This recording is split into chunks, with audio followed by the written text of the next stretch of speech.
Today we are discussing about the particle arrangement of solid, liquid and gas. In case of solid, the particles are closely arranged.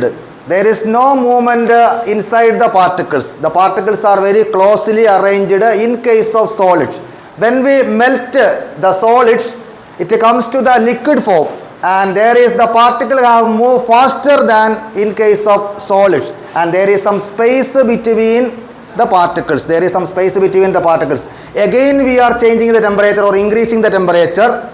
The liquid is converted into gaseous state. The particles are far apart and move very quickly and randomly.